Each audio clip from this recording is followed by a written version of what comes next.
Este é o canal Mais Que Histórias, eu sou a Ana e todas as semanas, todos os vídeos, eu trago-vos ótimas sugestões de leitura para as crianças. Esta semana eu resolvi escolher de biblioteca cá de casa livros exclusivamente com animais, ou seja, as personagens são só animais, não existem humanos nas histórias. Mas por que razão então é que tantos autores utilizam os animais com características humanas, com características irreais, para contar estas histórias? Há muitos estudos feitos, muitos estudos realizados e que comprovam, de certa forma, que as crianças, ao ouvirem estas histórias, com os animais como personagens principais e com características humanas, ou seja, animais a falarem, animais que se vestem, animais com tarefas da mãe, tarefas do pai, tarefas do médico, do professor, enfim, com características humanas. Isto faz com que a criança se prenda à história de uma forma diferente e também consiga apropriar-se, por exemplo, de vocabulário, consiga apropriar-se de determinados valores, de determinados comportamentos de uma forma diferente quando a história tem humanos no seu enredo. Além disso, estes cenários com animais, como estes cenários fantásticos com animais, também estimulam o desenvolvimento cerebral e sabemos nós também que as crianças, numa fase de muito cedo, desde pequeninas, têm uma capacidade de imaginação muito grande, vivem muitas vezes o chamado faz de conta e, portanto, ao entrarem num mundo de histórias em que os animais também são capazes de fazer imensas coisas como as crianças, como aos adultos, faz com que a própria magia da história seja completamente diferente. O primeiro livro que eu vos trago hoje é um livro para mim bem interessante. Chama-se O Senhor Tigre Torna-se Selvagem, é escrito pelo Peter Brown, da editora Orfeu Negro, faz parte do Plano Nacional de Leitura.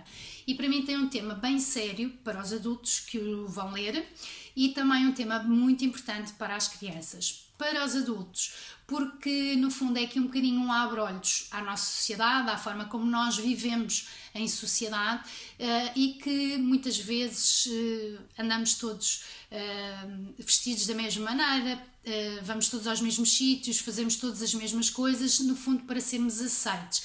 E isso não tem mal nenhum, mas o facto também às vezes de sermos diferentes, de sermos fora da caixa, de nos vestirmos de maneira diferente, de pensarmos de maneira diferente, de termos um percurso diferente, não quer dizer que isso não seja bom e que, acima de tudo, não haja aceitação e não haja respeito pela nossa sociedade na forma diferente como nós somos. Para as crianças tem uma utilidade também este livro, exatamente também pela diferença, porque muitas vezes nós como adultos transmitimos imensos estereótipos às crianças e elas próprias vão criando também os seus estereótipos e vão percebendo que há diferenças e às vezes o facto de sermos diferentes pode não ser bom. Este livro e o Senhor Tigre vem-nos mostrar que a diferença às vezes também é boa. O Senhor Tigre estava cansado de ser sempre tão sério. Queria estar à vontade, queria divertir-se, queria ser selvagem. Então, um dia, o Senhor Tigre teve uma ideia que deixou todos os seus amigos boquiabertos. Terá o Senhor Tigre ido longe demais? Pois bem, vão ter que descobrir ao lerem esta história. O próximo livro é um livro que eu adoro, tem umas ilustrações maravilhosas e uma história lindíssima. Chama-se Depois da Chuva, é escrito pelo Miguel Cerro, da editora Calandraca, premiado Prémio Compostela para álbuns ilustrados. E claro, está dito, as ilustrações são lindas ou não fosse um livro premiado. Trata-se de uma fábula maravilhosa sobre a capacidade de superação perante uma adversidade e também sobre a capacidade de nos unirmos, dos animais neste caso se unirem perante esta adversidade e se ajudarem uns aos outros. Abrimos o livro e a história começa. Uma chuva diluvial inunda o bosque e os seus habitantes são obrigados a abrigarem-se num refúgio improvisado. Uma raposa oferece para ir buscar comida e água, mas os seus companheiros não acreditam nas suas capacidades, nem nas suas intenções, e distribuem essas tarefas pelos outros animais. Será que a raposa consegue surpreender os outros animais? É só maravilhoso o desenrolar desta história e o final é uma mensagem de muita esperança e muito positivo. Acho que vão adorar. O terceiro livro que eu vos trago já é um livro bastante antigo, é de 2009. Chama-se O Elefante Diferente que Espantava Toda a Gente. É escrito pela Manuela Castro Neves, é ilustrado pela Madalena Matoso, é da editora Caminho e é uma história muito, muito engraçada. É toda escrita em rima, é um texto em rima, portanto tem uma melodia e um ritmo associado também e transforma a leitura num momento também diferente e engraçado. E também tem umas ilustrações que eu gosto muito, são um tipo de ilustração que me cativa sempre imenso, esta superposição de recortes, de texturas, tem recortes de jornais, tem fotografias, portanto dá uma ilustração muito colorida, uma ilustração muito diferente e é uma história também muito interessante que fala também novamente sobre a diferença. Um elefante diferente tinha uma tromba tão comprida que espantava toda a gente. Quando ele ia a qualquer lado, a ponta da sua tromba ia muito, muito à frente. Se ele estava a chegar a casa e ainda agarrava as chaves para abrir o seu portão, a tromba muito espertinha já estava na cozinha a cheirar as panelas do fogão. Como viram só por este bocadinho que eu vos contei, é uma história com um ritmo muito, muito engraçado, com um texto também muito, muito divertido e com um desenrolar também interessante, porque o elefante tem uma tromba muito comprida que a determinada altura desapareceu e ele, desesperado, anda à procura da sua tromba. A última sugestão de leitura que eu vos trago é também um livro já bastante antigo, é de 2009.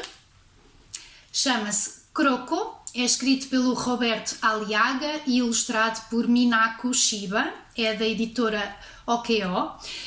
E sabem aquele livro, aquela história que vocês contam milhares de vezes aos vossos filhos, que eles estão sempre a pedir para contar: mãe, conta só mais uma vez e conta esta história e conta esta história? Pois é o caso. Durante muito, muito tempo foi este um dos livros sempre pedidos pelos meus filhos cá em casa.